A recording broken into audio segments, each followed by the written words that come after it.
आठवां वेतन आयोग, कितनी सैलरी बढ़ेगी? 1 जनवरी से 8वें वेतन और डीए में वृद्धि से सैलरी 3 गुना तक बढ़ेगी। नई लिस्ट देखें। डीए हाइक, 8th पे कमीशन, सैलरी 2026। केंद्र सरकार के कर्मचारियों और पेंशन पाने वाले लोगों के लिए साल 2026 बहुत उम्मीदें लेकर आ सकता है। कहा जा रहा है कि 1 जनवरी 2026 से महंगाई भत्ता यानी कि डियरनेस अलाउंस बढ़ सकता है। इसके साथ ही 8वें वेतन आयोग को लेकर भी चर्चा तेज हो गई है।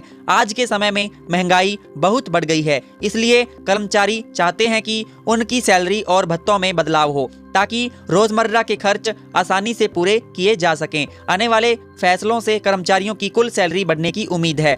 महंगाई भत्ता क्या होता है और यह क्यों जरूरी है? महंगाई भत्ता, जिसे डीए कहा जाता है, सरकारी कर्मचारियों और पेंशन भोगियों की सैलरी का अहम हिस्सा होता है।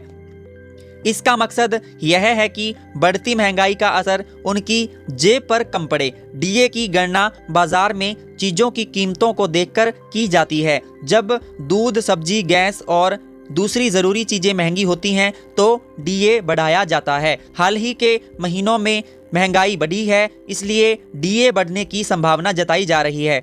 डीए बढ़ने से कर्मचारियों को क्या फायदा होगा? जब डीए बढ़ता है तो हर महीने मिलने वाली सैलरी भी बढ़ जाती है। इसका फायदा नौकरी करने वाले कर्मचारियों के साथ साथ पेंशन पाने वालों को भी मिलता है। ज्यादा पैसे मिलने से घर का किराया, राशन, बिजली का बिल, पानी और इलाज जैसे जरूरी खर्च आसानी से पूरे हो जाते हैं। इससे जीवन थोड़ा आरामदायक हो जाता है। 8वें वेतन आयोग को लेकर क्यों बढ़ी उम्मीदें?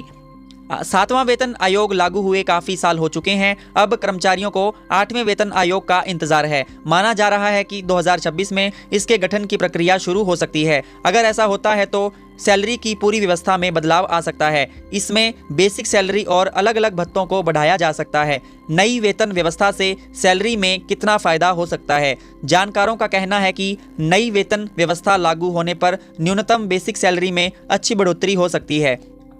इससे कुल सैलरी ज्यादा हो जाएगी। इसका सबसे ज्यादा फायदा कम और मध्यम आय वाले कर्मचारियों को मिल सकता है। यह बदलाव लंबे समय से रुकी हुई सैलरी बढ़ोतरी की दिशा में एक बड़ा कदम माना जा रहा है। देश की अर्थव्यवस्था पर क्या असर पड़ेगा? जब कर्मचारियों की सैलरी और भत्ते बढ़ते हैं तो वे ज्यादा खर्च कर पाते हैं। इससे बाजार में चीजों की मांग बढ़ती है। ज्यादा मांग होने से व्यापार, फैक्ट्रियों और रोजगार पर अच्छा असर पड़ता है। इस तरह देश की अर्थव्यवस्था मजबूत होती है। अभी किस बात का है इंतजार? फिलहाल डीए बढ़ोतरी और 8वें वेतन आयोग को लेकर सिर्फ चर्चाएं चल रही हैं। असली फैसला सरकार की आधिकारिक घोषणा के बाद ही साफ होगा। अगर नए साल में ये फैसले होते हैं तो इससे कर्मचारियों को मनोबल बढ़ेगा और वे अपने भविष्य की योजनाएं बेहतर तरीके से बना पाएंगे। यह जानकारी सिर्फ सामान्य जानकारी के लिए है। डीए बढ़ोतरी, 8वें वेतन आयोग का गठन और सैलरी से जुड़े फैसले सरकार की आधिकारिक घोषणा पर ही निर्भर करेंगे।